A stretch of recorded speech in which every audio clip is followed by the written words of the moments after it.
Hello and welcome round to my house. Now, I'm joined in the kitchen today by a legendary chef from the hills around Abergavenny and a married couple behind one of Henley's hottest restaurants. And together we're going to be serving up some delicious recipes for the star of one of ITV's biggest crime dramas and one of the country's best-loved sports presenters. So what are we doing out here? Let's get inside and let's get cooking.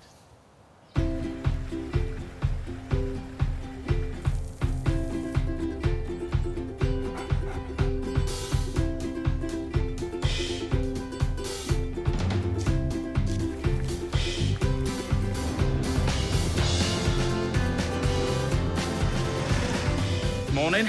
Are you coming in then?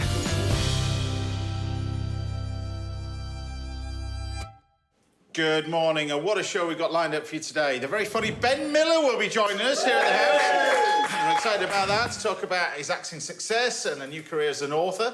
And with the Rugby World Cup kicking off on ITV next weekend, I'll be chatting to Jill Douglas will be here as well.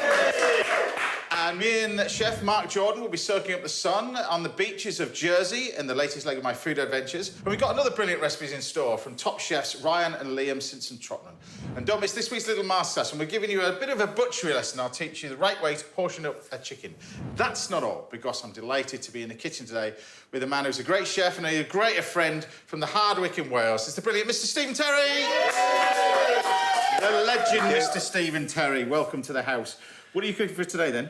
I'm going to do a glow-up on a classic kind of student, that staple tuna, mayo, sweet corn, go-to, you know, sort of pasta that's on a budget, but we're going to give it a glow-up with some fresh crab, some fresh tuna, some really nice linguine. Yeah, so it's just to elevate it. I love Steve's recipe. He makes it up entirely as he goes along. He doesn't want to say it, but as always. He does. You haven't even got the final recipe yet, but you've just got a lot of ingredients and just let him cook. There we go. But kicking this off today with some chocolate fondant. Chocolate fondant is in the oven. I'm going to show you how quickly it is to make them. We're going to serve it with some delicious wine, which we're going to talk about and which introduce these amazing suppliers as well. So chocolate fondant. Fundamentally, you've got, obviously, chocolate, you've got butter, you've got some sugar, flour and eggs. Now, different recipes vary massively, and some tell you to separate the egg yolks with the egg whites, and you whip up the egg whites and fold them all in. It starts to get a little bit more complicated. Others tell you to make a chocolate sauce, and then you freeze the chocolate sauce, so you end up like a chocolate truffle, and then you use that in the centre of the chocolate fondant. There's different ones, I mean, your career, you must have tried loads of different ones. Yeah, I mean, ultimately, the chocolate fondant is one of those desserts where you have the molten, you know, if anyone has seen that film Chef, you know, when John Favreau just loses it with that food critic. Yeah. It's supposed to be molten, you know, it's like, it's got to have that runny interior, isn't it? And sometimes I do find when it's frozen and put inside, it's too runny, it just flows out. You want something that's gooey and just sort of oozes out. Almost like a soft brownie sort of style, I always think. It's like a partly cooked filling. But what we're going to do is we're going to take our chocolate with the butter and melt it over a bain-marie. Just a pan of hot water, really. You can use a microwave just to melt this, but you just melt that nicely. Next, this is the kind of essential bit, really, is preparation of the moulds, really. So I learnt this recipe and the way you do this from a restaurant in France called Trois Gros, which is a three-star Michelin restaurant, a very, very famous restaurant in France, and I ended up sort of doing a little bit of work experience there. And they then would always line the moulds like they would do a souffle mould. They would always brush up the mould. They would never just throw the butter in. It would be brushed up the mould, so you're creating this sort of ideally pattern for the mixture then to rise up. Yeah. So you use this sort of same technique. So a little bit of melted butter in there, and then as you're doing it, all the way up the side. Now, you can double butter these as well, but we're using what's called a little Dariol mould. You can make these in, people make them in coffee cups as well, if the coffee cups are oven-proof as well. But the idea is you want sort of smallish moulds. You would very rarely do a bigger chocolate fondant because it's never going to cook and never going to get soft in the middle. So once you get to that stage, you can line this with several things. You can line it with coconut, you can line it with flour. I actually use a little bit of cocoa powder. So you take a touch of cocoa powder, go all the way around the edge like that, and pop them into there. So you line it with cocoa powder like this. You can do it with grated chocolate as well, can't you? All sorts of things. And the other thing you can also add is like when you put the mixture into the mould, and you know, sometimes you could put like, you know, like we were saying, you want ultimately when it comes out of the oven, the centre's going to be soft and gooey. But you could also put in like a caramel or like a piece of fudge or something. Well, you can put bits and pieces actually inside it when you a bake little it. bit salted caramel. I've seen that before as well. So what you want to do is just melt this nicely. Now, this is going to take about a couple of minutes to melt before I add the rest of the ingredients, which gives us enough time to chat about the garnish with this. Now, you think about lots of garnish. I was going to do strawberries and but we've got our garnish is a bit of vino. So why don't we start the morning? I'll let you crack open these bottles. Meanwhile, we're going to introduce... and we're going to go to Stephen's neck of the woods in Wales to speak to Richard and Joy Morris from Anchor Hill Vineyard. I can see them there. It's not raining, but welcome to the show, guys. Thank you. Hi. Tell us about how this all started, because you weren't born into this, were you? How do you end up doing this for a living? By accident, in a way. Richard had sold his business and wasn't the retiring type, and we thought, well, is there something we can do that won't take too much of our time? Ha.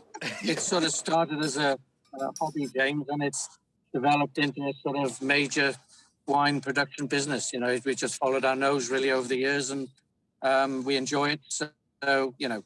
How? I mean, was there? How did you end up where you are? Did you go looking for a vineyard? Did you just? Was it on your doorstep? I mean, how on earth do you get started in that sort of stuff? Surely you would just buy an existing vineyard and carry on, but you guys didn't do that. No, we didn't. We bought the property that we live in 1999. And then we had a field that was south-facing on a slope. Richard did a viticulture course at Plumpton College. One of the sections was site selection, and we realised we were sitting on a near-perfect site. So we planted 4.5 acres the first year, and then we planted another 5.5 the following year. And it's just gone from there, really. And this is the first planting you can see behind us. And it certainly has gone from there, really. I mean, we're tasting two of your products over here. First of all, let's talk about the fizzy one, the sparkling one, because this has been hugely successful for you around the globe, haven't you? Really, this. So tell us about the sparkling one. What makes it unique? What do you need to produce really good sparkling wine that you've got here? Just like any wine, real top quality fruit. So this is 100% Pinot Noir, grown here on the estate. It has been very successful. It sells very well in the UK, obviously. But, you know, we're exporting it now to Canada, Hong Kong, Singapore, the States, places like that. So, yeah, no, it's going very well, and it's a delicious wine. Fantastic. I love this. We're going to talk to you in a little bit more. I just want to recap what we've got in here because we're going to serve it with this chocolate fondant. What you do with this is you start off with the melted butter and the chocolate in there. In we go with the sugar. In we go with the eggs. And this is the great thing about this recipe. Just whole eggs? Whole eggs. And this is where I learnt this in this restaurant in France. Blimey. You just throw everything in. I couldn't believe it, to be honest with you, because I was so used to making chocolate fondants where you separate all the ingredients. Yeah. And that kind of stuff. You take the flour, you pop that in as well. The whole lot goes in. Wow. And then we take the little sort of spatula out, and then all we do is you just mix this together. So the flour kind of stabilises it, I suppose. The flour is going to stabilise it, but so many times the recipe is very, very different.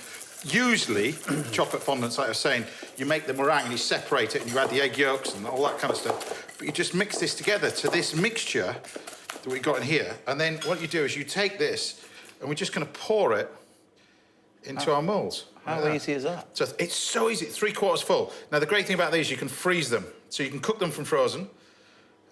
You can freeze them. Alternatively, you cook them from fresh, which I'm doing now. Take about sort of 10 minutes. From the fridge, probably about 11 minutes. Yeah. From the freezer, probably 13 minutes, something like that. About 200 degrees. You pop them in there. So now's the opportunity if you wanted to like stick a Rolo in the middle of it or something, or a slice of Mars bar or something like that. I don't know. Now's the time. I'm glad you mentioned not just one, but two. Yeah. Yeah. Other Curly Whirly. That's another one. There. Other confectionaries available. Yeah, exactly. So the timer's gone off on here. So look at those. These are the ones that you just 3/4 full, and we leave them like that. They are like little soufflés, aren't they? Yeah, they're like little soufflés. You just sit them like that. And now, it's important to leave them to rest as well, prior to you then preparing them, because you want them to rest and you want it just... They just rest and they hold nicely. So we're just going to leave those to rest slightly probably just for a couple of minutes. Yeah. Meanwhile, I'll make our nice little sort of garnish with that with just some strawberries and bits and pieces. Now, so we mentioned the sparkling wine that you've got in here. So tell us about this amazing orange wine that we're tasting as well, because this is, I mean, this is spectacular. I'm going to serve this with the chocolate fondant. Tell us about how you make this. Okay, well, it's a biodynamic wine, so it's not fined or filtered, so hence the sort of slightly opaque nature. So we've carbonic macerated whole bunch. The varieties are mainly Albarino and Chardonnay. About 40 days carbonic maceration, which is where we put whole bunches into big concrete cuves, seal it up and gas it with CO2 for about 40 days. It's a pre-pressing preparation, and it works on the enzymes of the fruit, and it extracts really good fruit flavors from sort of potentially quite low alcohol fruit. So yeah, it's a great cool climate way of producing an orange wine. Taste is amazing. Yeah. So Richard, why? Just to clarify, because a lot of people won't know, because orange wine is quite trendy. It's at the moment, it's talked about quite a lot. So why is it referred to as an orange wine? I mean, obviously the colour, and how's that achieved? Purely the colour, Steve. I mean, we do get a lot of people coming into our cellar doors saying, "I didn't know you grew oranges," but in fact, there we are. Yeah. So the carbonic maceration basically is extracting all the colours and flavours from the skins. So it's in effect you're making a wine from white grapes in the way that you'd make a red wine, where you're sort of macerating the skins to get the colour and influence of the skins in the taste as well. Now, obviously, I've got to mention the fact that we've not had great weather in this country this year, but where sort of farmers have suffered bits and pieces, it seems like the vineyards have sort of really relished, and a good crop this year. Are you going to look at the same way 2022 for you? It's going to be a successful one? Yeah, definitely. I mean, the season has been really good for us. I know, most farmers have suffered from not enough water, but the grapes have loved it. The vines have just thrived. You could see them blossoming overnight. And we just hope now it lasts until October when we harvest. Yeah, the drier and hotter the better for growing vines, but not for a lot of farmers, obviously. Well, thank you guys for being involved in this, and best of luck with everything. Yeah. I think your story's fascinating. I think from people who don't know anything about sort of producing wine to be one of the world leaders in terms of the sparkling wine that you've got as well, I think it's an amazing story, and right in the heart of Wales as well. So best of luck with everything. Lovely to see you. See you soon. Thank you. And I'll get him to pop in on his way home. No, please don't. Please don't. He's drunk my cellar dry, so he needs to make up for it and get some wine off you. But take care. Look, so this is your nice little chocolate fondant, and the idea being that you can just serve this as it is like that, and then hopefully when you break this down the centre, there it is. You end up with a gooey filling inside. That's the one. So there we have it. Hot Beautiful. chocolate fondant with an amazing orange wine. Happy days.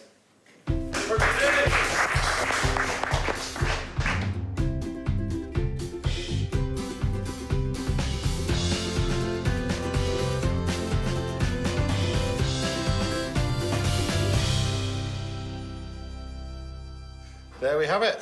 Hot chocolate fondant. Fabulous. But there you have it. It's really a foolproof recipe. Whether you freeze it, cook it from the fridge, or just cook it from ambient that I've just done there. But hot chocolate fondant, the key to it is the timing. So remember, 10 minutes, 190, 200 degrees, and it should work. Right, Stephen will be cooking for us a little bit later on in the show. You're going to be doing this tuna pasta. Yeah. He's making it up. Giving it a glow up. Exactly. We look forward to chatting about the Rugby World Cup with Jill Douglas very shortly, but don't go anywhere, because after the break, I'll be rustling up a dish of bacon and local oysters on a stunning food adventure to Jersey. I'll see you in a bit. It's not bad, that, is it? That's amazing. Well, there's another 4 more if you want to eat them, and there's another 4 more in the oven. There's a few hungry people watching them right now. Look at that. Oh, wow. Anybody want a fondant?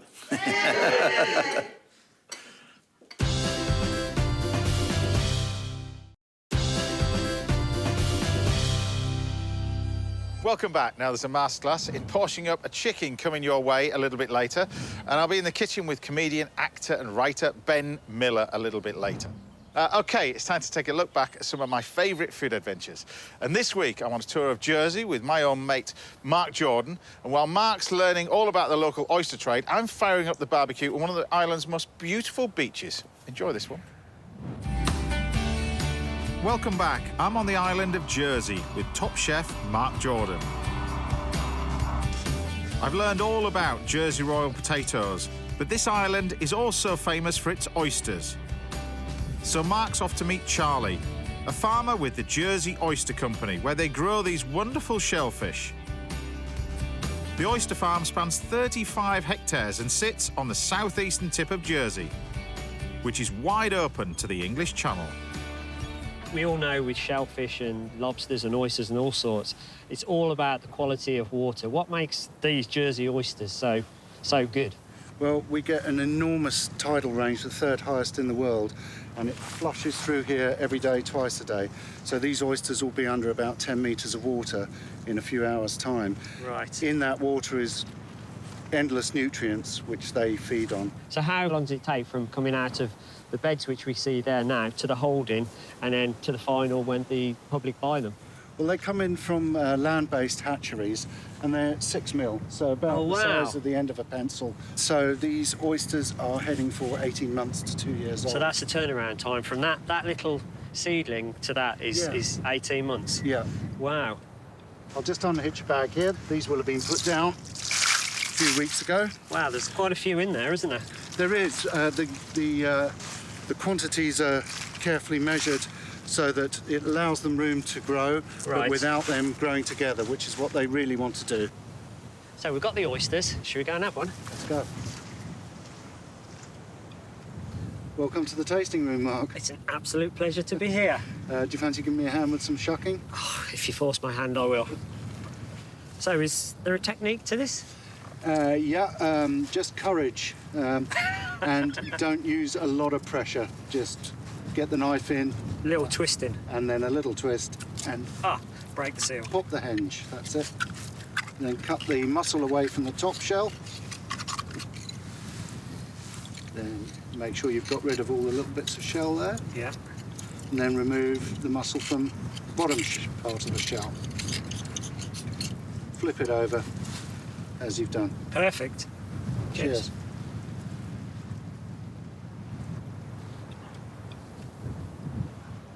Beautiful, absolutely beautiful. So I think we should have a little toast to that. Cheers. Thank you very much. And would you mind if I actually take some back for James? It's a pleasure.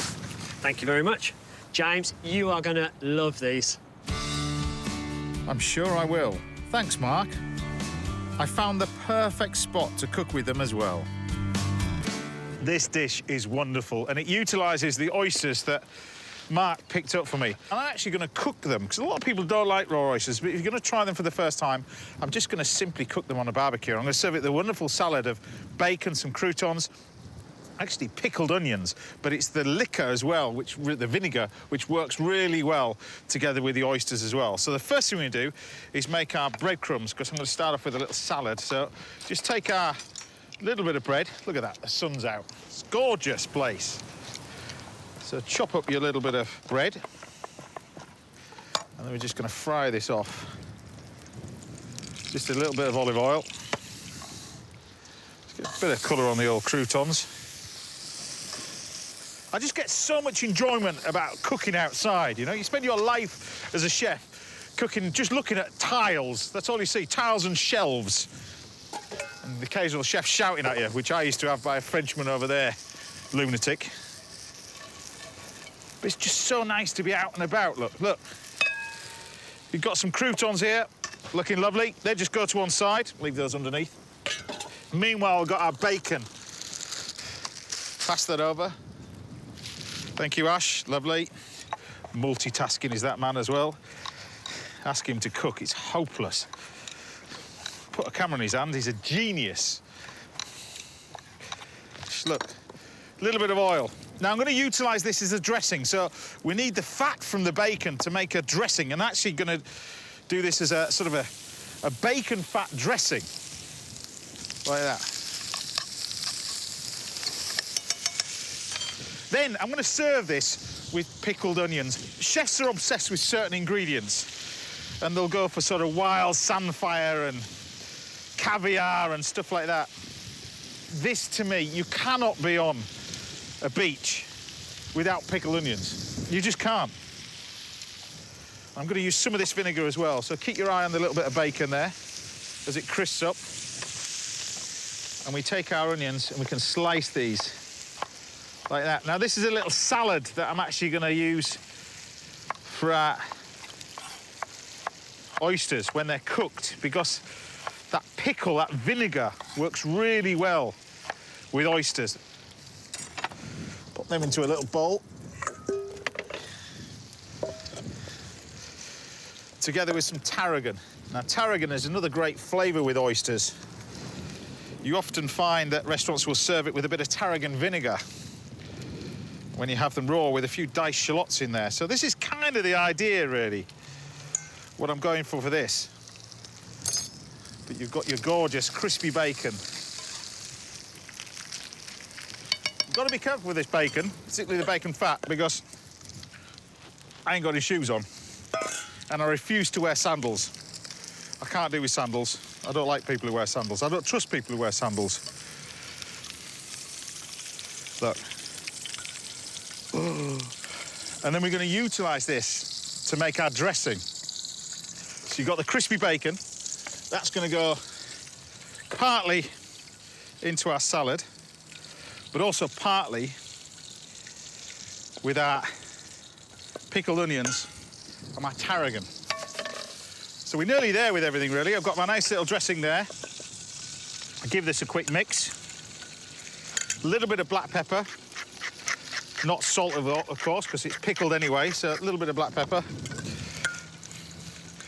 We'll leave that to one side. Meanwhile, we can make our nice little warm dressing, all right? So this is the oil. I've got some mustard. Dijon mustard, of course. Nice dollop of Dijon in there.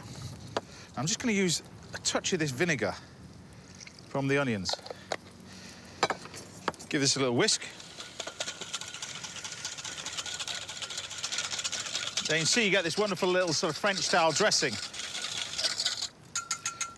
So my dressing's done. My croutons and my bacon are there.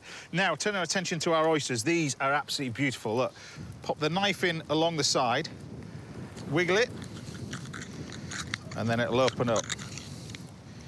Now, pros will actually open these in seconds. Now, wherever possible, keep the juice of the oyster in there as well. So we'll just leave that resting nicely. So once you've got a load of these open, really, you don't get any fresher than these, to be honest with you. They're beautiful, like that. And then just simply, to cook them, pop them straight onto the coals, like that. And these are going to gently cook now on the coals for about 2 or 3 minutes.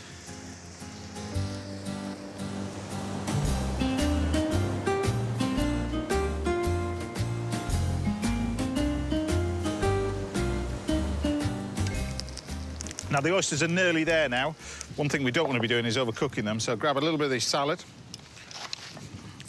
A few bits of that. We've got a bit of watercress in here. Grab some of your dressing.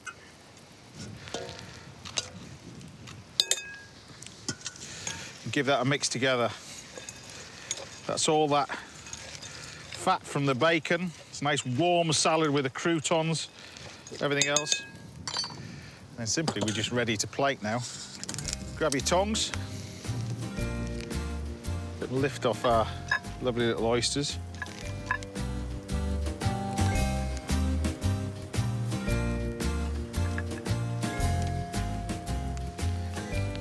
And then to finish this off, this is this tarragon, pickled onion, bacon combo.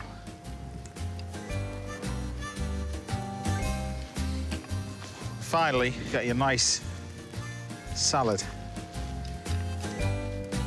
So there you have it, my pickled onion, oyster, and bacon combo. The ultimate seaside treat.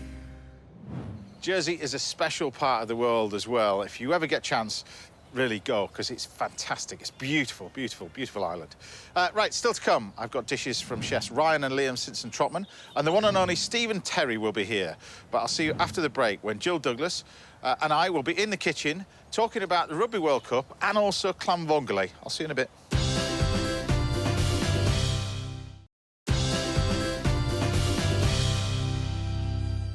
Welcome back. Coming up, we've got mouth-watering dishes from chefs Stephen Terry and Ryan and Liam Simpson-Trotman, and the very funny Ben Miller will be dropping by shortly. But first, I'm here with a sports presenter who's going to be all over our screens for the next few weeks, presenting ITV's coverage of the Rugby World Cup. It's Jill Douglas! First of all, welcome to the house. Great to be here. Because you're not a million miles away from here, just up the way. Just up the way, up in Gloucestershire, up in the Cotswolds. So, it's an amazing part of the world around here, isn't it? It's lovely, lovely part of the world. So I thought, dish-wise, you're not a meat eater. No. Fish eater, and shellfish. So I thought, why don't we do a dish that's really banging season at the moment? Because clams, clam vongole, or something. Like, you can do it with spaghetti. I'm going to do it with linguine, but vongole. And in terms of this dish, the great thing about it, it's so simple. Running through the ingredients, we've got parsley, we've got lemon, usually Amalfi lemons you can get them, but parsley, lemon, chilli, garlic, clams, a little bit of linguine, the pasta, and then we've got a white wine and an olive oil. So I'm just going to start off with some garlic and a little bit of olive oil in the pan. Like we're going to start off with your career. Before we talk about sport, journalism was the thing that you wanted to get into, that you got into, written media and all that kind of stuff. Then you moved. How did that transition go from sport? Is that because you love the sport? I know you're a big sport lover, but how did that happen? Well, I was always volunteering for the sports stories when I worked, first of all, for the local newspaper, then I worked for the local television company, Border Television, up in Cumbria. Yeah. And so I was, you know, around sport a lot, and I kind of grew up loving sport anyway. Because it was horse racing as well, another love of yours, which was from the area that you were brought up in Scotland as well. Kelso, local track, Carlisle, of course, and sort of Northumberland. So then I was approached by BBC Scotland, who asked if I'd been interested in working in television, and I had really no interest because I really wanted to be a print journalist. As my same as me. I was quite happy being a chef in the kitchen and then just drag you away okay, to do this. Yeah. But in a way, you know, it's the best decision I ever made because it's given me so many amazing opportunities. But it was quite a thing to give up hard news. Yeah. But then you work in sport, and actually it's a lovely environment to work in because, yes, it's serious, and yes, people care about it, but it's sport. And I've just revelled in it, been really lucky. So I've just concentrated on sport for the last maybe 25 years, and it's been great. You know, I've had great opportunities, saw some amazing things, travelled the world. Well, you have done, and we'll talk about a few of those amazing things. And we've got to talk about rugby as well. But let's start with that, and we're going to end with rugby as well. But tell us about obviously the World Cup, the Women's World Cup as well. I mean, for sport in general, for women, it's been a phenomenal year. And let's just hope that this can be the icing on the cake, really, as well. But in terms of the women's rugby as well, I mean, it's a great game to watch. It is. The skill level is fantastic. We've obviously got the Rugby World Cup coming up in New Zealand, delayed from last year. We covered the previous one, which was crossing Belfast, the final, and then it was delayed. And it's just a sport that's grown and grown, and the skill level goes up every year. So, yeah, it's in New Zealand, and all the games we're going to be showing on ITV, which is tremendous. I think that's the first time that's happened on terrestrial TV. But England have got a great chance. You know, they're #1 team in the world. They haven't been beaten in 3 years. They've won 24 matches on the bounce. And, you know, I've been to some of the matches recently, the warm-up games, and the crowd and the support they receive is incredible. You know, the best crowd we had at Gloucester last season was for a women's international. So it just shows there is an appetite within sports fans to see high-quality women's sport. And they just keep delivering. I mean, it's tremendous. So they're going to have a tough time. It's not easy to go to New Zealand and win rugby matches of any kind. I mean, they've won, what, five times before? England, what, twice? Yeah, twice so far? And they lost to New Zealand in the final 5 years ago, which I think some of the girls in the team were part of that squad and will remember what that felt like. So I think that memory of defeat will really push them forward. I'm getting the feeling it's like Top of the Pops with all this sort of smoke and stuff over while we're trying to chat to you. But look, we've just got our clams over here. This is the key to it, really. Once you get to this stage, this is where you take the clams out. And I think this is the common mistake that people do with this. is How do you know when to take them out? When they're just slightly opening up, which these are. You see, they're just nicely opened up like that. So they're just like nice and opened up. We don't want to overcook them, but the garlic can stay in there as well. And the most important bit now is we take our pasta. We can turn this off a little bit. We take our pasta and sort of half cook our pasta, and then we're going to take the pasta out of there and put it into there as well. But I mentioned we'll take rugby to one side as well. I mean, people have seen you recently as well cycling, because you've been doing an awful lot of that over the years. It's been great. Yeah. That's been amazing. Again, women as well in that. I mean, more recently, like Laura Kenny, yeah, who has just been incredible. Just, you know, Lizzie Dignan, some of the great women that we've seen come through the British ranks. I was really lucky back in, it's going to sound really old now, but back in 2003, I'd moved from BBC Scotland to Sky and then to Network BBC. And 2003, they said, would I go and cover the track cycling World Championships in Stuttgart? And at that point, it was quite below the radar. You know, it wasn't something that people were really aware of. Yeah. And that just was the beginning of that real amazing acceleration of success for the British team. So I was really lucky that way, but it's been brilliant. It's been given me some of the most memorable moments, you know, to be at an Olympics and see Chris Hoy win his 6th medal or Jason Kenny his 7th, and to see the way that Laura has just shone. Yeah. I mean, what an inspirational character she is. So, yeah, and they're great characters as well, you know, the likes of Wiggins and Cavendish. You know, to have seen what they've achieved and to inspire the sort of next generation, if you like, of cyclists come through. So, yeah, I've been very lucky that way. It's pretty special. So, look, we're just going to take our pasta out of here, pop it in here, take that off to one side, and then I'm going to bring this to the boil and continue to cook this. And the idea is don't put the clams in until you're really ready for them right at the very end. But you can see the pasta is not quite cooked. It's still quite firm. We're just going to finish off cooking it all in here as well. So what's next for you in terms of what you want to do? Because you've covered almost everything as well. There's got to be, you know, I mentioned horse racing as well. Another passion of yours, because that's where you come from as well. But I know you're based in Cheltenham and you're all around there. It's just... It's a great place to be. And I love my racing, but you know, it's what I do when I'm sort of off duty. You know, maybe I've done a little bit of work in horse racing in the past, but I think, we usually think what's next. I just want to carry on doing the things that I love doing, whether that's Six Nations rugby, Rugby World Cups, you know, the big events. You know, we had a great Commonwealth Games. I enjoyed doing that for the BBC and Olympics coming up in France, Rugby World Cup in France next year. And every time you get to the end of one, you think, well, that was amazing. You know, London 2012, incredible. Maybe I should just stop. Because, you know, will it ever get any better? And then somebody says... It does get better. And then they go, oh, well, Rio or the World Cup. You think, actually... France will do an amazing World Cup next year. I was there in 2007 when they hosted it, and it was amazing. So, yeah, I think as long as I'm still excited by it and still... Well, it comes across as well. Yeah, it definitely comes across. As long as you enjoy it, I think that's the main thing. Exactly. Well, I'm enjoying cooking this while chatting to you as well. But you've got, look, this is the little vongole, a little bit of chilli gone in there, parsley at the end. Then the idea is you cook this now, so you just start to turn it down a bit. You can throw in a little bit more olive oil in there as well. And then we take the lemon right at the end. The lemon, so the idea is the pasta is sort of half cooked, and then you add it to the pan to continue cooking it. But I love this dish. I absolutely love this dish. And it seems very simple. But it's one of these dishes that you have on holiday, and I don't know why we don't cook it often in this country, because the clams are amazing. They're on our doorstep. Look at this. We're going to take this, put it on a nice little bowl for you, but like I said, you can put this over the top of there. My son would love that. He loves shellfish. He's not frightened to try anything, and he would love that. Oh, to me, this with a little bit more parsley over the top, a little bit of olive oil, there you have it. My version of a little vongole. Easy as that.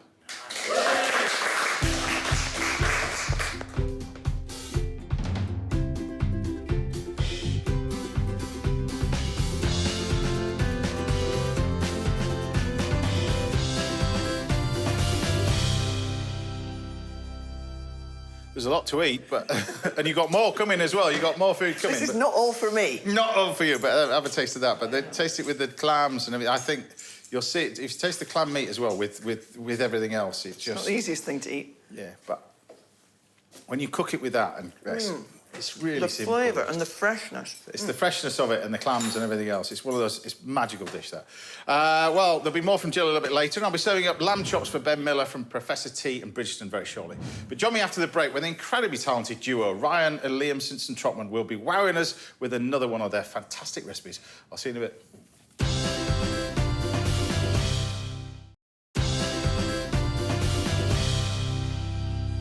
Welcome back. Now, there's still plenty to come from my guests, Ben Miller and Jill Douglas. First, I'm here with two chefs who have got the restaurant. In fact, it's the hottest ticket in the home counties to even get into their restaurant, Orwell's. It's the fabulous Ryan and Liam Simpson-Trotman. Good to have you back. And slightly different this time. What are you going to be making for us? So we're going to be doing some lovely munkjack. So we've got a munkjack saddle here, which is quite cool. We always cook munkjack. Absolutely love it. In season now, big time, isn't it? Big time, yeah, exactly. And we're going to cook it on the barbecue and rest it in duck fat, especially for you. Of course you are. I've got a reputation at some point. I don't know what that is, resting it in duck fat. But anyway, so tell us about the munkjack first. What is this bit then first? I'll let you get this. So, this is the saddle.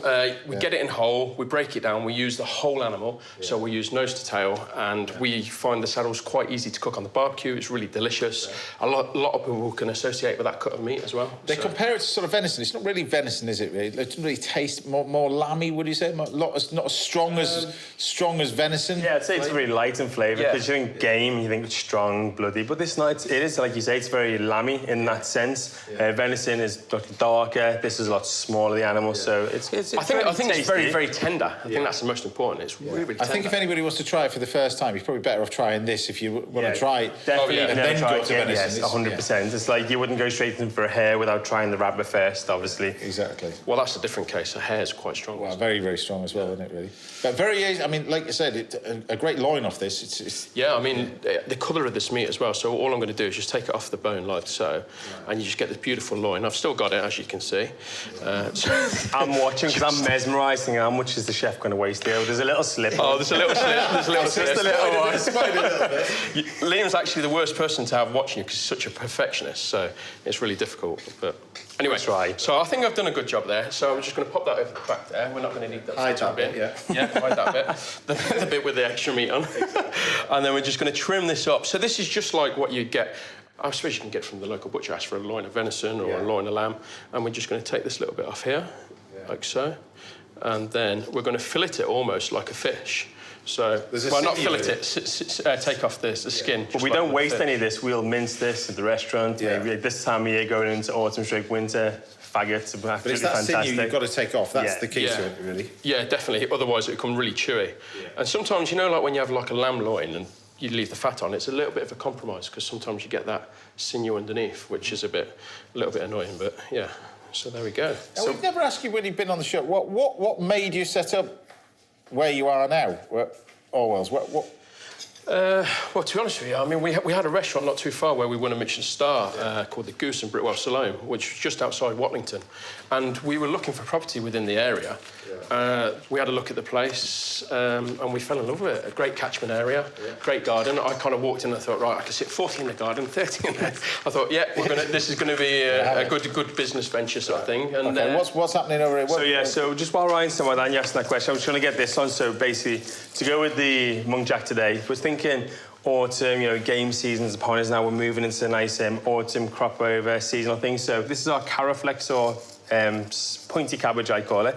So all I've done is halved it, taken out the outer leaves, and then all I've done is made a little vinaigrette. So basically, white wine vinegar, a little bit of salt, some oil, and some vegetable bouillon paste, and cooked it in a water bath you can cook with, but at home, just poach it, and it's boil fantastic. In the bag, basically. Basically, I didn't want to say that, but it is boiling in the bag. So all I'm going to do with that is straight onto the barbecue, and all this is going to do is just char, and that's it. So straight on with your meat, Ryan. So the meat is not going to take very long to cook that as well. No, not at all. And the good thing about this as well, what I like to do, I actually like to leave it out at room temperature for a while, so it cooks evenly, cooks nice. And also we salt it a little bit in advance, so say 2 or 3 minutes, so salt penetrates into the meat and all that flavour. It's just absolutely delicious. So I'm going to assist Ryan here because I'm going to use his pepper, because this is quite a special thing. Yeah, I'm going to finish with the pepper afterwards. Perfect. So the pepper's quite nice, James. So have you ever seen this before? I've seen this, the long peppers. Long pepper. So it's really aromatic, really floral, and goes really well with the meats. If anybody hasn't seen these before, I'll just put them out on here so you can see what they sort of look like.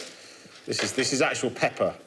These are long pepper, like peppercorns, but just the long version of. But the taste is amazing. So tell us about the. Go on then. So we've got the cabbage here. So I've just had a little sneaky peek at this. I'm going to turn it over now. So what we're looking for is nice caramelisation. I know we're using this as like an accompaniment to this dish, but this can be used. Look, here's me burning the kitchen down again with the pan on. This can be a great main course. Yeah. So there we go. So just over. So that's what we're looking for, is that nice colorisation. Yeah. Obviously a little bit sweet because of the sugar within it, but this one's not ready yet. So that is brilliant. I'm going to finish that with a bit of vinegar as well. Yeah. I think we could actually rest in duck fat. It'd be delicious. then he wouldn't eat it. So what about the dressing then? Where does the cob nuts come in? So these are Kent's cob nuts. We're going to break them down a little bit and basic vinaigrette. So all we've got in there is a little bit of white wine vinegar, some salt, and a little bit of grapeseed oil. We'll always use grape over vegetable oil or an olive oil because it's obviously more neutral. Okay. And that is it. So that's just to finish off with. So basically that's just a little bit of texture at the end of the dish. And then greenery-wise, so this year wasn't very good for our veg patch because of the heat. And I'm sure mine either. It's pretty horrendous. Quite hard. So all my chard died, but then it came back. So now I've got chard all this side, which is brilliant. So this. Were you using your hose pipe? No. It's a ban, James. It's £1,000 fine. What's wrong with you? Commercial veg, you can use. You're living above it. You can use it. But I've not actually, because we've got quite a lot of water butts within the garden, so we're all right. And we're saving all our water from, like, if we blanch vegetables on a Sunday, we let the water cool and then we'll just use that. Do you do this in the restaurant? Yes, 100%. The only difference is that in the restaurant we have like a little sort of like grill underneath to stop the heat, transmitting to the bottom and getting trapped and overcooking. But yeah, 100%. And you know what? I mean, that comes from like people like Fergus Henson, with the bone marrow, the parsley. I mean, that on toast is just proper style. I walked past his restaurant the other day, St John's, and Did you get an I actually took a photograph for the menu, and this restaurant in central London, and it's renowned for doing just simple, pure food. It's liver and onions, and I did a really tripe, and I mean just proper cooking. Beef heart and chips. What else do you want? What else do you want? Yeah. So I'm not going to rest this in the duck fat because obviously all these pockets within the cabbage, it'll just hold the fat, and we've got to be healthy somewhere, haven't we, with the vegetables? So well, you guys are now, I know. You're on a mission. Well, last time how much have you? Like a balloon last time. I think it's quite mad. Like between us over the last 4 months, we probably lost about 6.5 stone between us. Yeah, the lockdown was kind to everybody, wasn't it? That's all it was. No, to be honest with you, we never watched ourselves back on this. You watch yourself, didn't you? No, we seen a photo on Instagram of me and you, and Liam says, my head's far too big.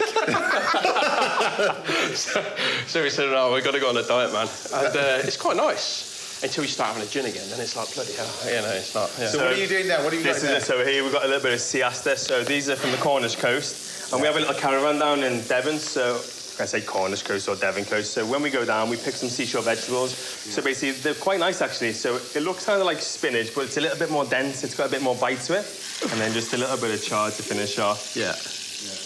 But the acidity on these, with that saltiness, I mean, we always match venison with sea aster. I absolutely love that combination. Yeah. Cool. Sea aster, people can get it online, I suppose. I've actually seen it in some supermarkets will sell it. There's a lot of like healthy food shops now which do a lot of seashore vegetables, the little micro flowers as well, which is quite cool. It's nice that everything's more available. I think since lockdown, people had a lot of time to spend at home. Yeah. So when they're watching these chefy programs, where can I get that from? And I think people with the websites have got onto it, and I think it's really nice. Right, that's me done. So that's me. Always James, always in the background doing little bits and bobs, all right? Yeah. Oh, so you're doing bits and bobs for me? All right. Yeah. Okay. So I'm done. So do you want me to plate this up then, Liam? Yes, please. You sure? Yep, 100%. Okay. Wow. Right, so here we go. So I'm going to do that last because I want that to rest as much. Okay. So we're just going to, I don't know, dress it this way. Yeah, I've got a chefy with tweezers. Look at that. His tongues out. I feel really... It's like he's playing Operation. I know. I feel really... And how long would you put this in the duck fat then for? How was this going to... Like I said, we'd leave it up to about an hour, so we'd cook it slightly less because it sits next to the barbecue, so it'll hold it anything sort of like 35 to 40, staying warm. But yeah, I mean, we just brought this for you today, James, so you get that extra bit of goodness on the outside. So I've cooked a little bit extra because I know there's some people behind the scenes. There's a crew to feed, isn't there? There's There's some people behind the scenes. Yeah, there's a crew that wants We've to... got a coach to take them home. What do you mean there's some people behind the scenes? Yeah. Cool. It's nice to be back in force, James. We're loving it. Yeah. It looks amazing. Look at that. And then what Perfectly we'll do... cooked. Some of those lovely girolles. You didn't see the swap, did you? I've got a water bath underneath. And then we're going to dress with that. A little bit of the long pepper on there as well, Liam. There we go. And then we're just going to lift it a little bit of this. I always think it's better to feed Liam when we plate it in the restaurant. It's because we're under pressure from James. Like, we've got to make it look spot on, haven't we? That's enough. And there we go. A few of the nuts, then it's finished. A few of the nuts are on. Perfect. Happy with that? Perfect. I think so, yeah. It looks spectacular. I bet it tastes spectacular. So give us the name of this then. Do you know what? Before you asked that, I said, Ryan, I go like this. So we've got the Chiltern Hills muntjac with seasonal forage vegetables. Brilliant.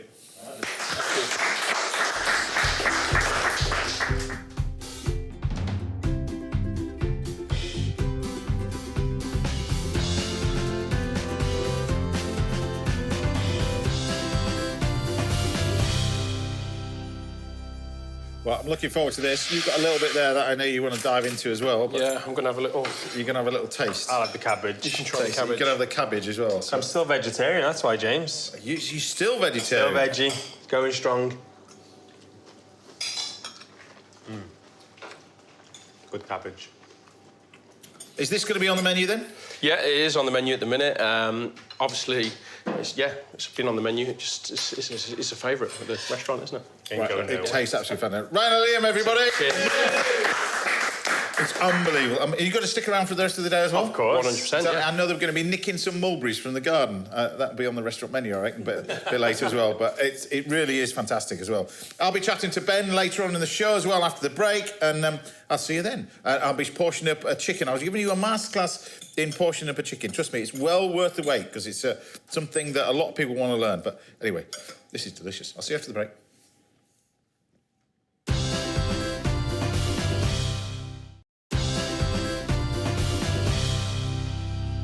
Welcome back. Now, this week's masterclass is a step-by-step guide to portioning up a chicken, and we've got more fantastic food on the way from Chef Stephen Terry. But first, I'm here with a comedian, a director, an author, an actor who starred in some of the best-loved shows on British TV. That's not a bad opening, is it? It's very good. Mr. Ben Miller! Yeah! I'm going to say welcome back, because you've been here before. Yeah, nice. Yeah, lovely to be back. Exactly. Yeah. So we're going to cook for you again. I thought I'd do you a lovely little lamb dish. We're going to serve it with some merguez sausages. I don't know if you've ever tried those, but these on the barbecue. I am aware of these sausages. You probably are if you've ever tried to cook them outside on a barbecue, because these usually sort of spontaneously combust. And whatever building you're usually in, that goes up as well. But they're quite fiery, quite high in fat content, so you've got to cook them quite carefully. But we've got some lamb over here, and I'm going to do a lovely little salad with tahini and a little bit of pomegranate and that kind of stuff, and some nice little courgettes. So the first thing we do is just pop our nice little bit of lamb chops on. So I've got these Barnsley-style chops, which is a lamb chop with... It's like over the saddle that we've got over there, but these are Barnsley perfect. as in... Barnsley chops, they're classed. So if you go into a butcher's and ask for a Barnsley chop, this is what you're going to end up with. So we've got our Barnsley chops. These are just going to go straight onto our barbecue like that, and I'm just going to colour these, and I'm going to finish them off in the oven behind me as well. So they're going to go on there as well. They're a lot more marbles than I was They're absolutely lovely. So Barnsley chops on the barbecue are absolutely delicious as well. And we get onto the merguez sausages a little bit later. So first of all, I want to say congratulations, because last time you were here, we talked about your career morphing from sort of comedy into serious acting. Yes. We've seen you do loads of stuff now. Now you're involved in, I mean, books is... You seem to be my thing. This is your thing. This. And we'll go straight into it. This is the new one. Yes. Tell us about the new one, because this has got related to lockdown, isn't it? Just related to lockdown because I live in the countryside. My next door neighbour's a farmer, and during lockdown, he said we could go and walk on his land. Yeah. We went take the dog for a walk on the land, and there was this tree. This not like that tree. Like that tree. Like that tree. A hollow tree with a face, like with two eyes, a nose, and a mouth. And I thought, well, this is a gift for a children's story. So then I had this idea of writing a story about Lana and Harrison, my own kids, who I always write about, and they find this tree at the bottom of their grandparents' garden. Nana is reading Lana a bedtime story, and she discovers that if she climbs up through this hollow tree, she and her brother can go into the bedtime story. But you don't you try out these stories on you? I do. This is your sixth. My kids are this age, yeah. So my daughter Lana is 7, my son Harrison is 10.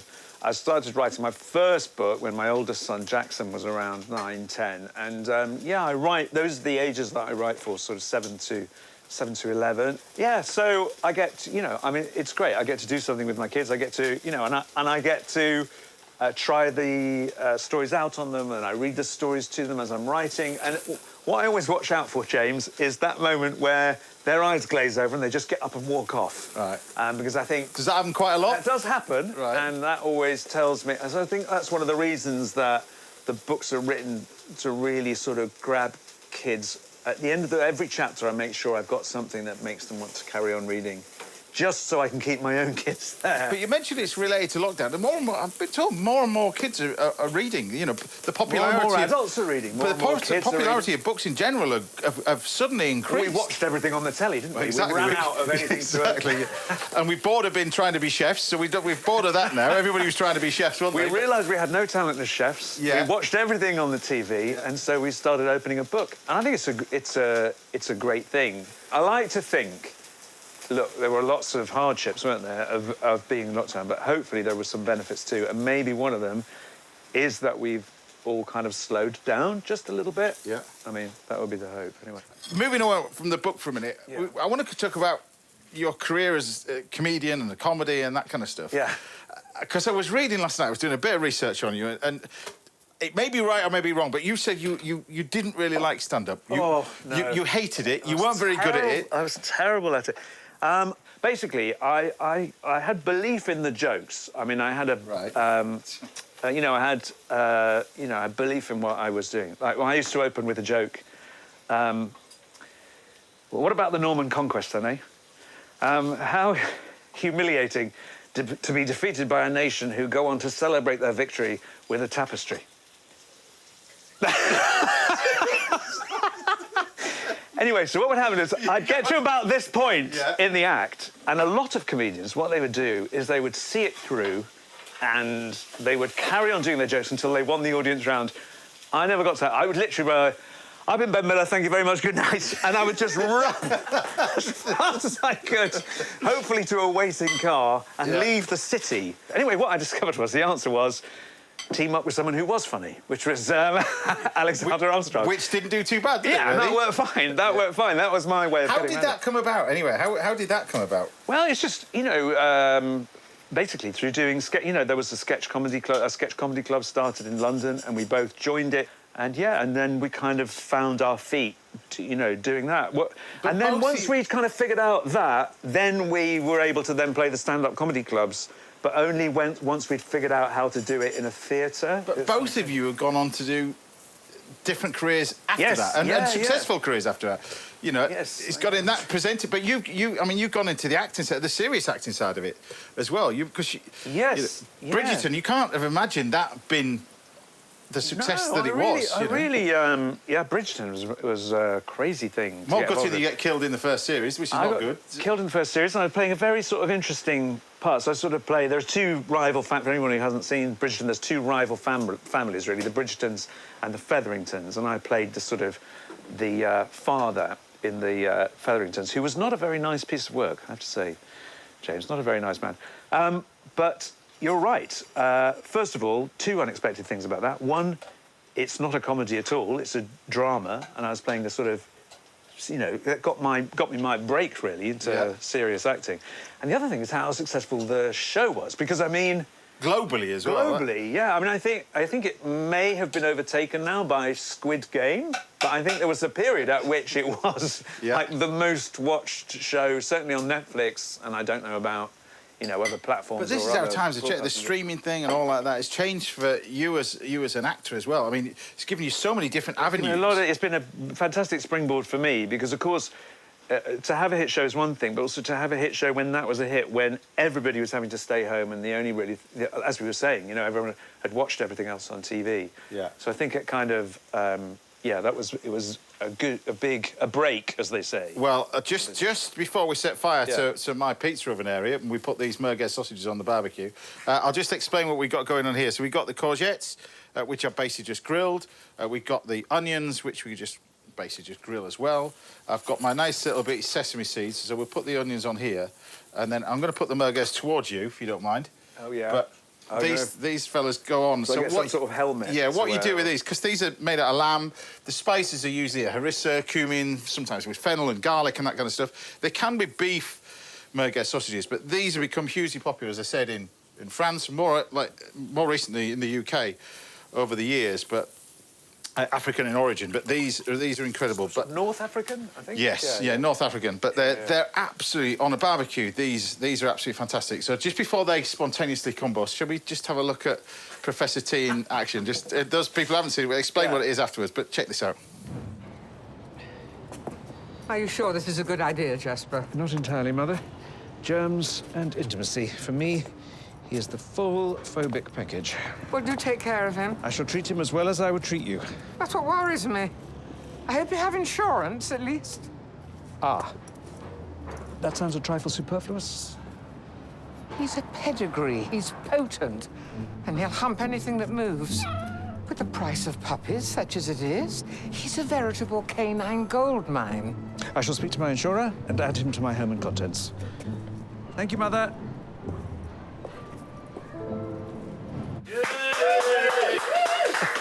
It's happening. My house is going up in smoke. Look, it's happening. We can hardly see you, but this is what happens when you cook merguez sausages. They're amazing, but you've got to be really, really careful with them. But they're amazing. Right, so just lift these off like that. They'll happily sit, but they don't take because they're only small. So that's cooked already? That's cooked. I mean, it's going to take no more than a couple of minutes, 3-4 minutes. But they've got plenty of those, and because they put sometimes harissa in with additional oil, so this is where you get that sort of fat content from it as well. Yeah. And they do spontaneously combust. So we'll calm that down a bit. Now you can tell us about Professor T. Yes.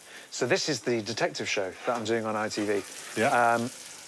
I absolutely love this show, mainly as I really, really love playing this character. Professor T is unusual, I think, is the best thing you can say about him. It's a good way of putting it, yeah. He's a criminologist. He's a professor of criminology at Cambridge University who ends up helping the Cambridge police solve a series of very baffling crimes. But he's also trying to solve his own mystery of who he is and what happened to him as a child that he has suppressed. So it's kind of two very, very interesting stories. And in this second season, he starts having therapy. I mean, it gets to the point where he can't keep his demons back any longer, and he goes to see a therapist played by Juliet Stevenson.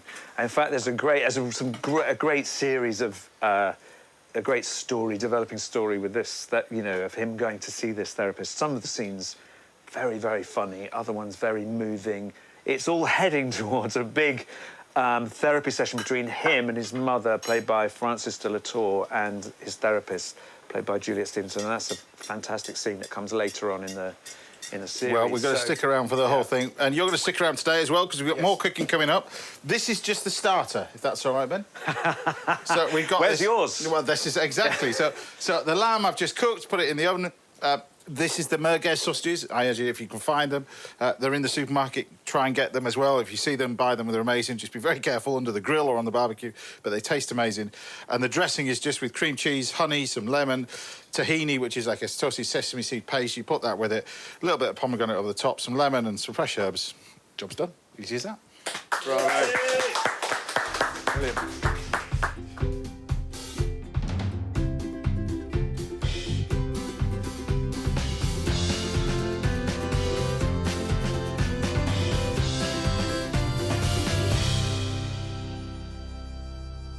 I don't know where you start. You start at one end and work your way through it, if that's all right.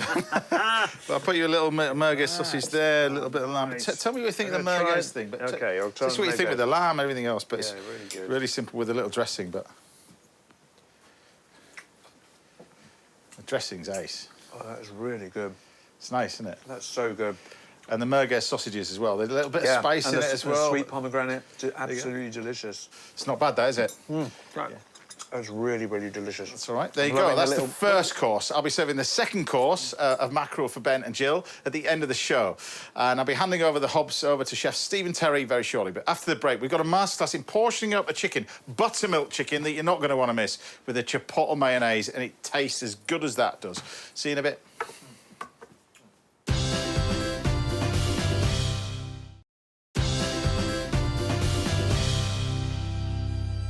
Welcome back. Now, I'll be laying on lunch for my guests Ben Miller and Jill Douglas shortly, and the one and only Stephen Terry will be showcasing his skills in the kitchen next. But first, it's time for this week's little masterclass, and this week's masterclass is how to portion a chicken, and it's a great thing you all really need to know, really. It's one of the fundamental things you learn when you're at college, I suppose, after you've chopped your fingers off and chopped veg and that kind of stuff and made brunoise and julienne and all that kind of stuff. You let loose on a chicken. So this is how to cut a chicken for sauté. But first of all, what we do is you've got to understand which part of the chicken is which. So obviously, these are its legs, like that. This is the breast area over here, the breast meat. And then you've got the little winglets over here. Now, there are essential parts of the chicken that I think you need to keep on when you're breaking it all down. So, first thing we do is remove the dark meat. And the dark meat is contained in its legs and the thighs, all right? So the easiest way to do that is just take the knife and just cut either side of the legs and the thighs. You just make an incision either side of that to open it out. Now, what you do then is turn it over and pop the leg out the socket. So you just break it out of the socket like that, it pops out. Now, you can see when that happens, this nugget, this chef's eye, this chef's oyster, is then released. You can see that. That's that fantastic cut of meat that you all sort of dive after.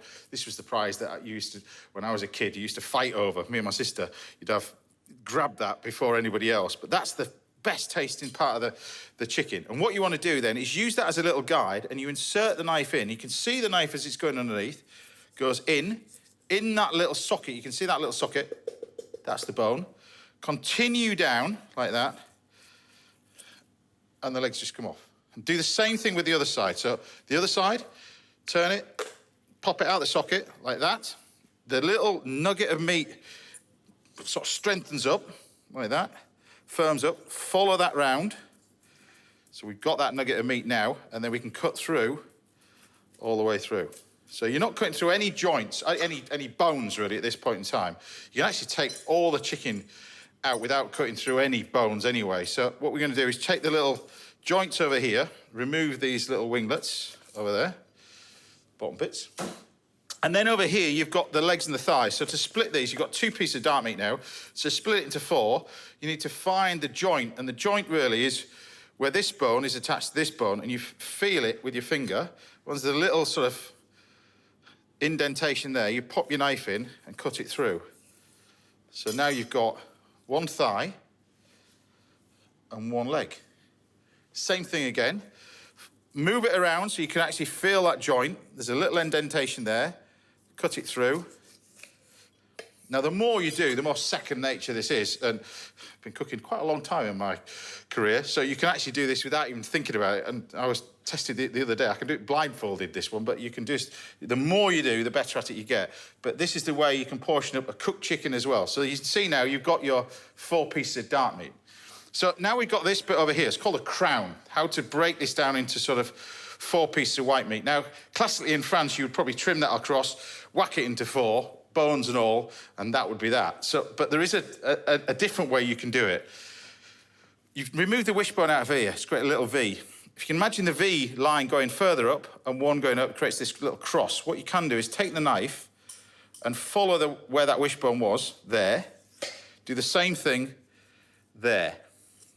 So you've created this little V. Now, because you've removed the wishbone, it's a lot easier for you to take the knife, follow this down, and again, cutting through the joints. It's all, if the knife is not going anywhere, you're stuck on a bone.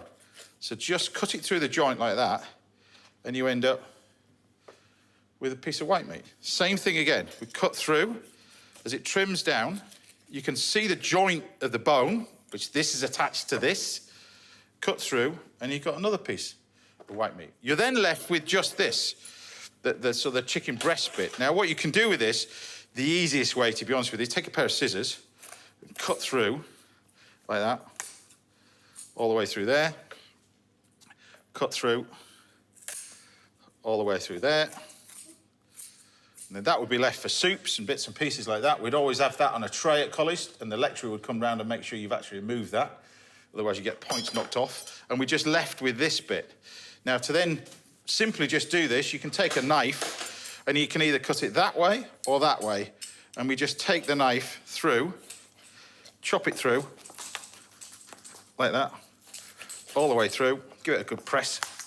Now, you can, if you wanted to, remove this from the bone and cut this either side of the chicken breast, but now you've got two additional pieces of white meat. But there you have 4 pieces of dark meat, 4 pieces of white meat. This is called chicken cut for sauté. It's a classic thing that you would learn, and you learn it for several dishes, really, for this one. I'll just quickly wash my hands. But you learn it for several dishes, including things like chicken chasseur, your hunter's chicken, that kind of stuff. All the classic sort of French coq au vin, that kind of thing, it would always be this style of preparation beforehand. So there you have it. Very, very simple. What we're going to do is turn this into buttermilk chicken once we get to this stage. Obviously, for that, we need buttermilk. And you've got a decent glug of buttermilk, like that. And then we take our chicken pieces and we just sit them in our buttermilk. What the buttermilk does is start to break down the proteins in the meat and tenderize it, really. That's what the buttermilk is. The acid in the buttermilk that starts to work in the chicken there. You can keep this for soups and stews and that kind of stuff, and also freeze it until you've got plenty. It makes great sauces. You make stocks from it. Fantastic. So don't throw that away. So keep that. Pop this in the fridge now for about sort of 24 hours or overnight, something like that, and we end up with one that's been in here. And then you go online and you get the secret recipe for a very well-known chicken outlet that's now been leaked. And you've got all the famous spices, which we've borrowed this one. So it's usually garlic salt or something like that in here, together with oregano, a little bit of thyme, some spices, some paprika, that kind of stuff. But different recipes vary, so it's entirely which one you like to use. If you want hot, put a little bit more spice in there. But it's that dry mix and the flour that you mix all this lot together. And that is really the crumb for your chicken. A lot of people think it's a batter. It's basically just the flour and the spices.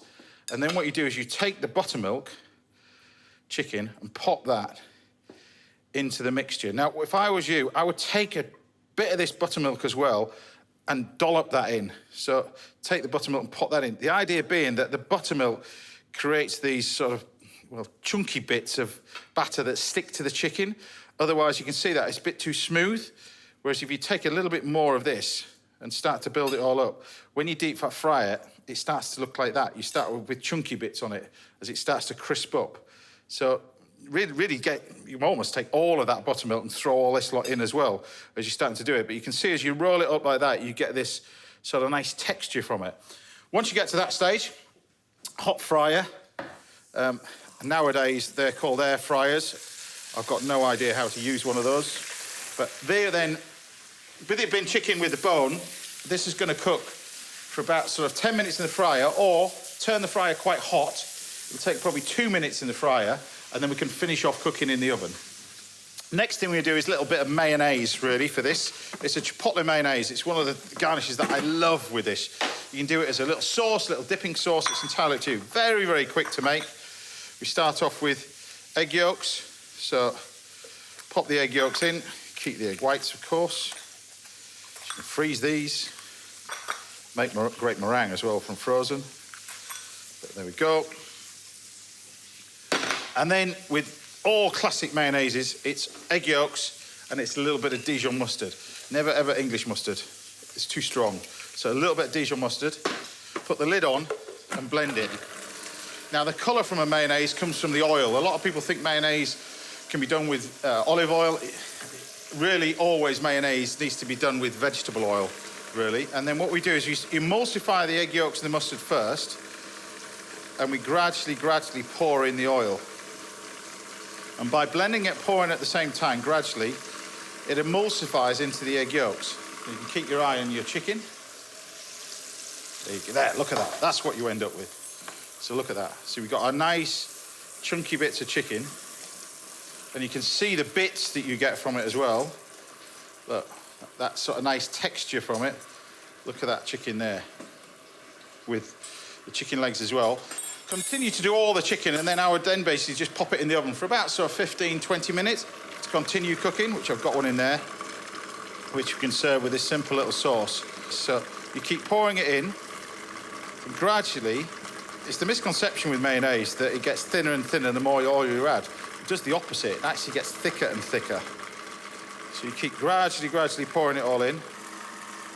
But you take this, and you can see it getting thicker and thicker. If I gradually start to speed up now, as it starts to emulsify even more, stop if it starts to look like it's splitting, carry on again, like that.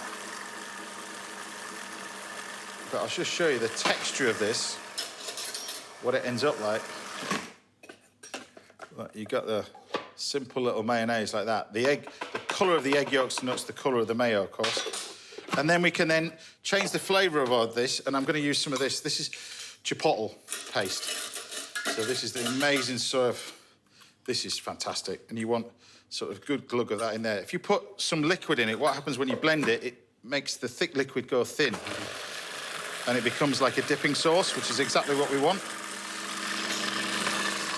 So we can season that up. Some salt. A little bit of black pepper. And then we pour this into our little bowl. And you can see you've got that. It's so simple, this, as a nice little sort of dipping sauce to go with your chicken, like that. And homemade mayonnaise is going to last about 3, 4, 5 days in the fridge, something like that. And then we've got our chicken, which we can then bring out. And I've just finished this off in the oven, really. Basically, because it crisps up nicely. You get this crispy style, look at this crunch that you get with it as well. But if you're going to use sort of thinner pieces of chicken, then you can cook the whole thing through conventionally in the fryer, which is fine. But you see you get the bits from it as well. That's exactly what you want, the crispy bits that goes with it. But the chunky bits of the chicken, look at this, look at this. Now, obviously, I've done enough for one. You can double this recipe if you want, for 2.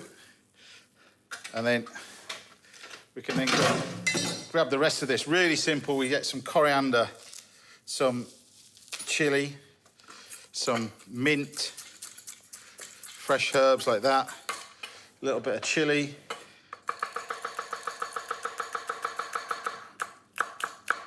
over the top, and then I get all this mint, coriander, chili, and just chuck it all on the top, like that, with chunks of lime. And then you've got an amazing sort of chili chicken, buttermilk chicken, and now you know how to portion it up. Easy as that. Good luck.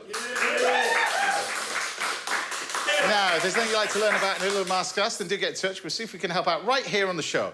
Time now for a quick break, but join me again in a couple of minutes for a chance to watch one of the finest chefs in the modern era, Mr. Stephen Terry, at work. I'll see you in a bit.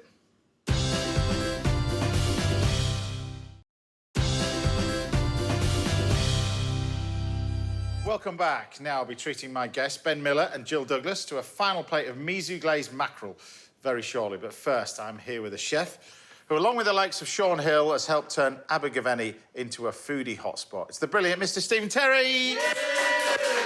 Thank you. Now, welcome back to the show, back to the house. I love your food. You're a big, passionate lover of Italian food as well. I am, yeah. A little Italian influence every time you come on. Yeah, very much. Seems to be a theme, doesn't it? Sort of occur, and it is. I don't know why. I gravitate towards the philosophy, the way of eating, the simplicity. But you did that throughout earlier on in your career, didn't you, as well? You were taking little hints from that, the canteen and all that kind of stuff. Well, not so much the canteen. That was more French, but I mean, once the coast and I was introduced some Italian ingredients, so went from there really. Yeah, and exactly.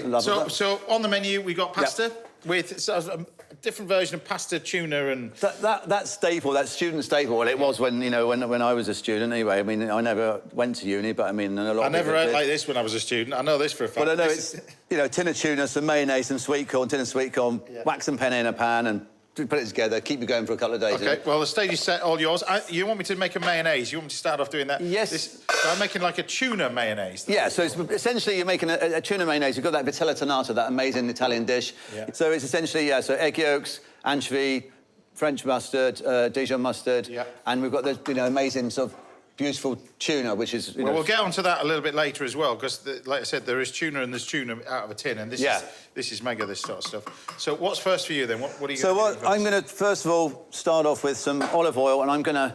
So I've got some shallot, some chilli, garlic, and anchovy. The chilli, garlic, anchovy, to me, is that holy trinity, that Italian, when you start off with... any pasta dish really should have, that's the base. Vongole and all that kind of stuff. It's a basic flavour. I'm just going to slice the shallots and the chilli, garlic, and we'll soften that. We're going to add some parsley. So that's going to form the base of the pasta dish. Now, I mentioned Abergavenny. What makes that area so special? Well, I'm just talking about food, because it is amazing food. But you gravitated, there's Sean Hill, all in that area. I mean... Amazing chefs. Gareth Ward's just won #1 best restaurant in the country. This 2-star Michelin, fantastic, great news, great for Wales. He's such an amazing ambassador, putting, raising, the food profile of Wales with such a prestigious award.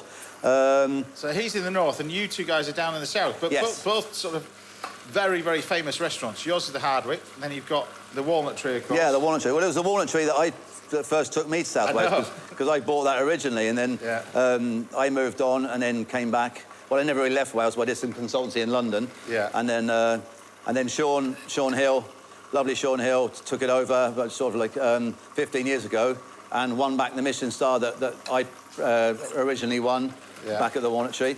But the Walnut Tree is an iconic restaurant, has been in Wales for many years, and it's just one of those things. It just brought people to the area. And, we're spoiled for produce as well. We're landlocked, so there's no seafood or fish, but it's not that far away. So I've added a little bit of veg oil, and then I'm going to add the oil from the anchovy, from... So you've got a bit of anchovy and some of the oil can go in. Yeah, so this is the oil as well, so we utilise some And then maybe some of the oil from the tuna. So tell us about this tuna then, because, like I said, there's tuna and there's tuna. Well, look, I mean, I grew up, having sort of tuna sandwiches to go to school, and it was that, that classic tin tuna that was in vinegar or something, which is OK, but it doesn't taste a lot of anything. And then as if you become interested in food, you discover that there are other tunas are available, which is it's cooked in the jar or in the tin, and it's pieces of tuna, and it's beautifully cooked. It's not pink or anything, but it's still tin tuna kind of thing, or jar tuna in this case, but it's a much better quality and grade. And it's got a much better flavour. So you can see the pieces of tuna in there. They're almost chunks of tuna when you lift them out as well. I mean, this stuff tastes amazing as well. It really does. Look at it. It's all hand put in this. Beautiful, beautiful. We're going to take some of this, pop it into our dressing with our capers and a little bit more of this oil and that kind of stuff to make a lovely little dressing to go with it. So you put the parsley in. What's next? So parsley. So I've just taken it off now, because what I'm going to do is heat a little bit of olive oil, and I've got some sliced courgettes. Crab linguine at the Hardwick, we always put some chopped courgette into it. But this time I'm just going to some thinly sliced courgette. I'm just going to soften that now, put a little bit of water in with it, and these will go around the edge of the plate with some beautiful thinly sliced raw tuna, which I've got over here, which I'm going to slice in a minute. So going back to... raw, it's raw in with the pasta as well? No, it's going to be on the outside. So you've got... you can eat raw tuna. I mean, it's obviously, we all know it's a thing. So I'm going to cut some of this. This is sweet corn that's been cooked on the cob. You could open a tin and just put it through a pan if you want, but we've just charred this. So I just wanted to put some of this, because it's that classic, it's a nod to that, like we said earlier, that dish of sweet corn and tuna. Now, I mentioned Abergavenny. Obviously, it's famous for its food festival as well, which has just happened. It has. It was fantastic. A phenomenal food festival there. Yeah, I haven't been part of it recently because I've been committed to other food festivals and bits and pieces. So it's been a while since I've taken part. So, I did a demo, and we had a chef's forum and a chat, and it's always good to be part of something like that. And there's a lot of effort goes, like any food festival, you know yourself, there's so much effort that goes into it. A lot of work that goes into running it and everything else. I'll say. So I'm going to put a little bit of fresh basil and fresh mint and basil. Love those together with our courgettes. nice and fresh, just singy, you know, you want to be able to taste the flavours, you know. There's nothing worse than sort of saying something's got something in it and it's stealthy and you think, well, where is it, you know? It's like, herbs are there to taste it, so just don't put just like a little pinch, put a decent amount in. Are you happy with that? Can I put that in the bag yet? Yeah, that looks perfect. I like, you know, I like a yellow mayonnaise when you use the oil, like, it comes out like that. A little bit of salt. So the pasta itself, you're using this linguine, this one? I am. I'll probably put that in now, actually. So I know you want to get this in, so I'll leave that with you. So it's a dried linguine, but it's only a 4-minute cook on this. Yeah. So that can come back off now, and this can go back on. That can go on. I love this little spoon pot. We need one of those at home. It's one of the things when I had the oven spec'd, I said, that's the thing that I want more than anything else. No, that's a real joy for a chef, that is. I mean, I know we're easily pleased, but... People are always wondering what it is, and we don't really show it, but this has got a hot tap on it, and the idea is that you leave the hot tap running, so it runs hot water, it keeps the spoons and the utensils clean, and it drains out underneath. But yeah, there you go, that's what that is. Anyway, got the pan over here with your nice pasta. Yep. I'm going to put a little bit more water in this because, you know, as you know, with a pasta dish, it's all about the emulsion of the pasta water and the oil in the pan. Yep. That's what creates the sauce. I know I'm not trying to teach you to suck eggs here, but I don't even know that. So I'm going to put some of the fresh crab, lovely, amazing fresh crab, in there. And we've got some spring onion. You said you're not, you know, you are near the coast as well. You have got some, I mean, not just produce on the land, produce on the coast all around Wales. It's just, I mean, it's spectacular. That's amazing, you know, incredible crab, beautiful sea bass. And obviously we've got the suin, which is, you know, it's like the salmon trout, you know, the beautiful. I mean, you know, even scallops and obviously shellfish. I mean, it's there, but sadly, like a lot of, like the Scottish produce, it goes to Europe. I know, it's crazy, isn't it? Which is, well, it's a little bit of a shame. There we go. So you want it really, really thin? Yeah, well, you know, I mean... Now, it's interesting enough, next week I'm going fishing for tuna. Are you? Yeah. Whereabouts? Off the south coast of the UK.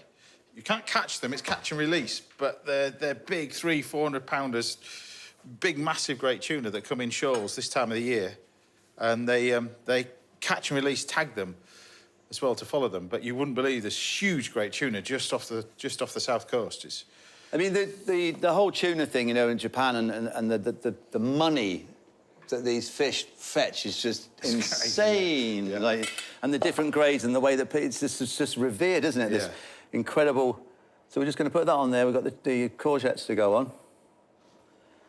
I love fresh tuna. I mean, some people are not familiar with it. It's like, oh, it's raw fish. Well, yeah, then it's very good for you also. Like that. Let's get rid of this. Put that over there. That's pretty good. OK, so we've got our little courgettes here. That pasta is always worth to give it a little check. So it's about 4 minutes for that pasta, isn't it? Yeah, it's probably about that's about a minute away. Yeah. Put a little bit of heat into there. There we go. I remember this time. I'm not very good at that normally. So the courgettes, the idea is you don't want to overcook them, just literally cook them and just... Absolutely, yeah. Textures, the flavours, you know, I think it's a nice marriage. I mean, who doesn't like a bit of fresh courgette? Some nice herbs, bit of seasoning. And the mouthfeel, you know, with that, perfect, thank you. Yeah, pastas will be about ready now.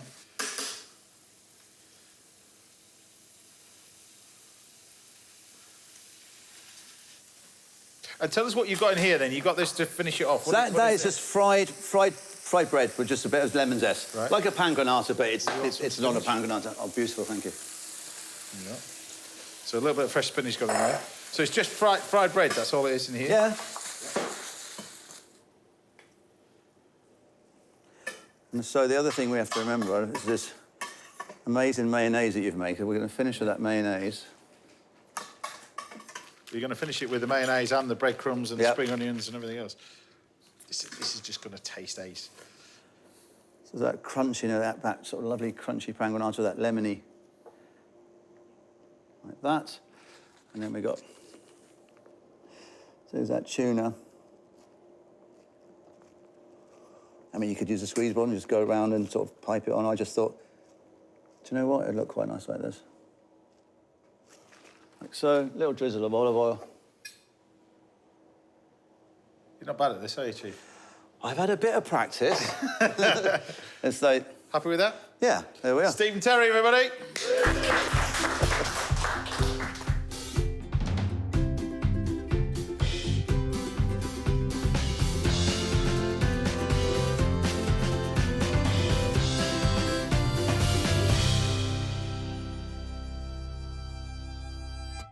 Bon appetit, chef. Go and dive in. We'll both dive in together. Well, I'm intrigued about this tuna and everything else. It's the first time I've eaten it as well, so... I love it. I did tell you it makes it up.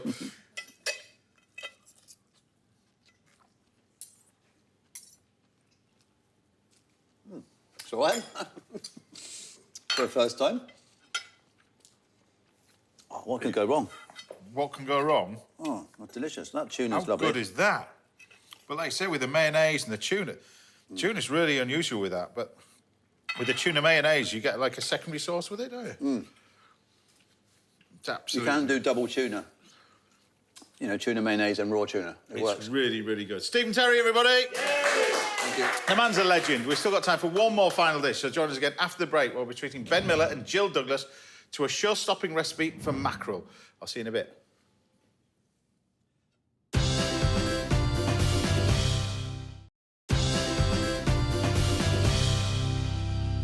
Welcome back to the last part of the show. I'm back in the kitchen with all my guests. All of them.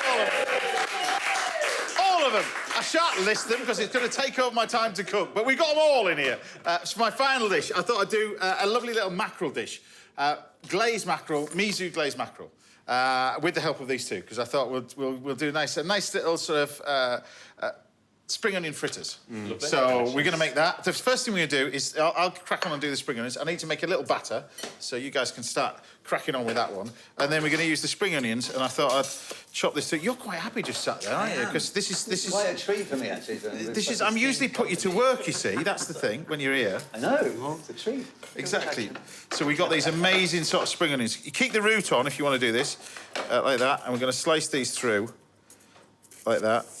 And we'll make these nice little fritters. So they become sort of mix and match. So root on, slice through, like that, all the way through. Now, I know you're a lover of sort of miso fish as well. Love it. So this ingredient that we've got over here is amazing. So this is a fermented soybean paste. I don't know if any of you familiar with that, really? I've eaten it. I wouldn't say... You've eaten it? Same. You've eaten it. Well, you're like the... I feel like if we're doing baking, I need to ask you, you know... Well, any tips you need. Precisely. Did you surprise yourself on that one? I surprised myself how competitive I was. Right. I mean, you're chefs, you'll know how it is. You know, it's a creative art, but it's also one where you look at the bench of the person next to you and think, oh, I'm going to try a bit harder next time. So those chefs amongst us over here, we never went to watch TV, you see. So we're talking about Bake Off. Yeah. Won the celebrity version of Bake Off. Yes, which isn't quite the same as winning Bake Off. I know, I understand. It's near enough. Being the least worst of the people who are baking that week. So, yeah. Right, so look, we've got on here, so I've got some mirin, I've got sugar, and I've got some of this white miso paste. And the idea is we bring this to the boil, like that, and mix it all together. And I need the other chef amongst us. Maybe I'll stir it for you. And then you can just whisk it, if that's all right. Stop it from burning. Is that all right? Perfect. Prevent it going lumpy and stop it from burning. It's all yours. So we're just going to get that just ticking over nicely. Meanwhile, mackerel. Because I know, Jill, you go fishing for mackerel, don't you? Fishing for mackerel off the Devon coast. Yeah.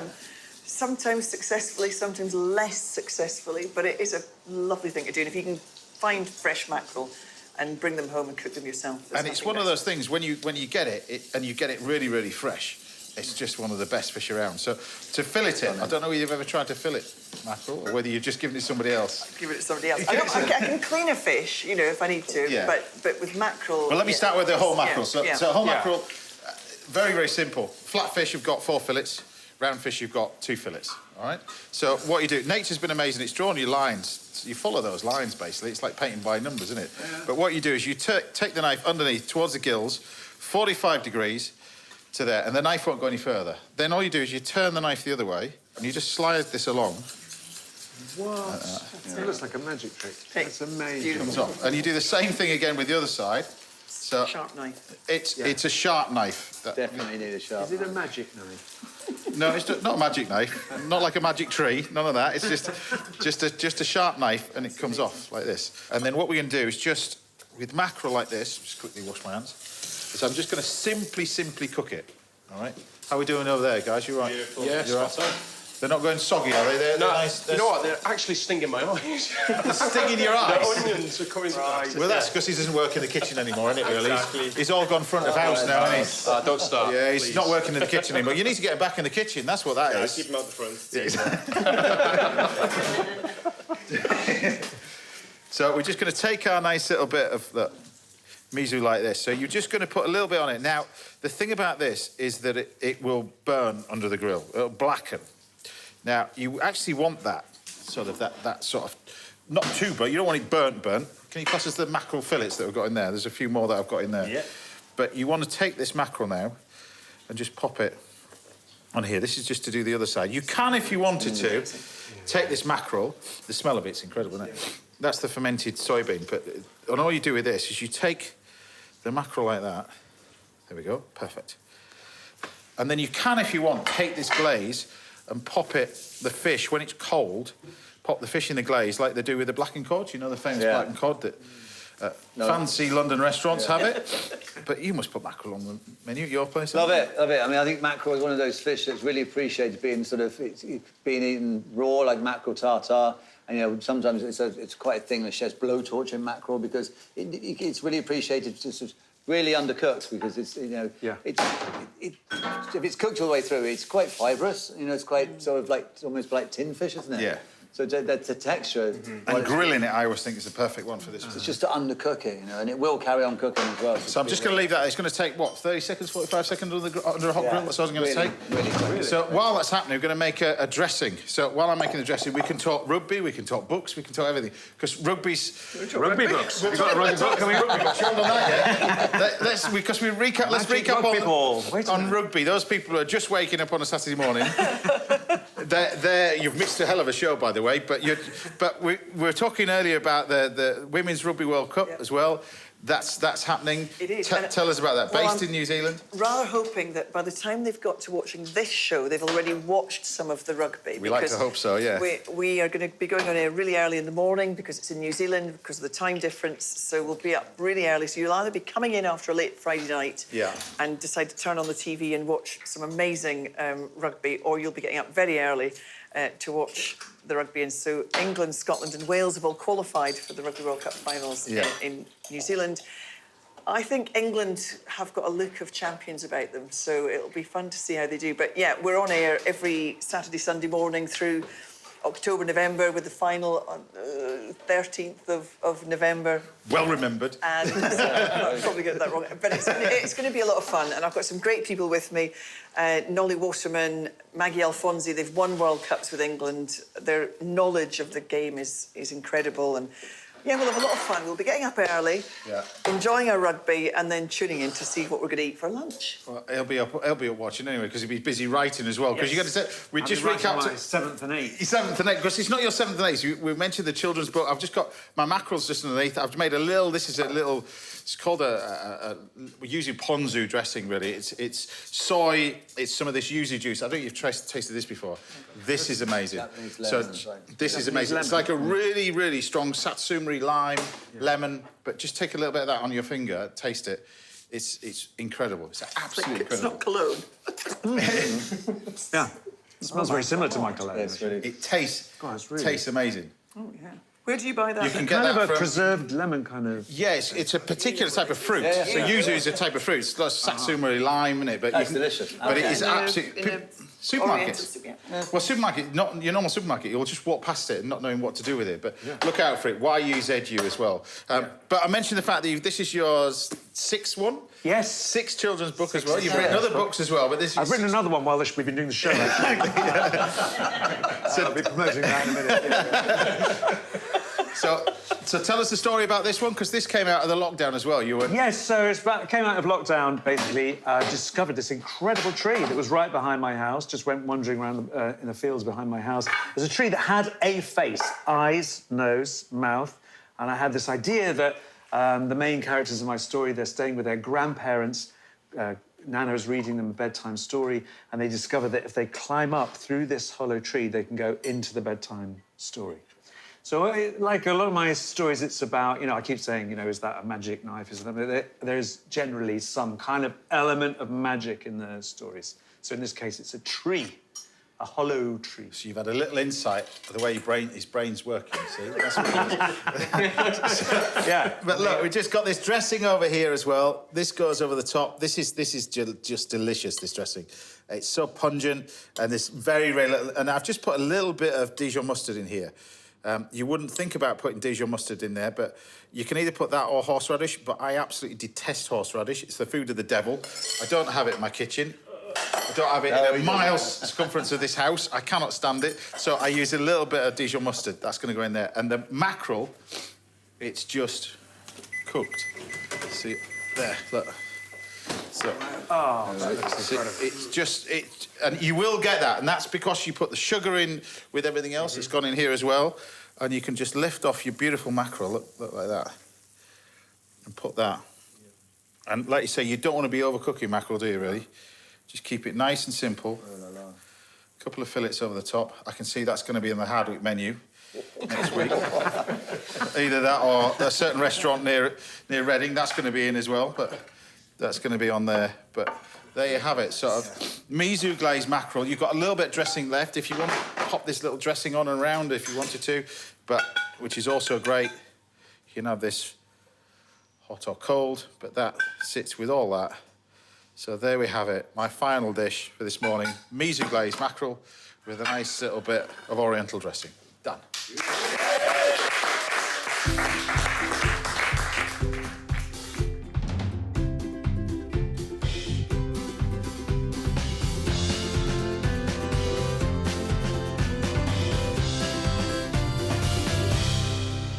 You guys can eat it like that, can't you? Yeah, exactly. Definitely. Chef style. Exactly, chef style. Can you be mum and divvy it out to these lot, or are they just going to dive in one start when you work your way through? But tell me what you think of that. Tell me what you think. Dive in. Yeah. I think with the fish simply cooked. It's that miso in it. It's that oriental flavour. See, goes so well with mackerel. That is so good. But this mackerel still comes through. It's not overpowering. Yeah. It's just that's beautiful. delicious. Happy with that? Yeah, that's really good. Bob on. Bob on. Yeah. Is that what it is? Bob on. Yeah. We end with the words Bob on. And there we go. That's it. That's all we've got time for today. A massive thank you to Richard and Joy Morris, Stephen Terry, Ryan and Liam Simpson-Trotman, and, of course, Ben Miller and Jill Douglas.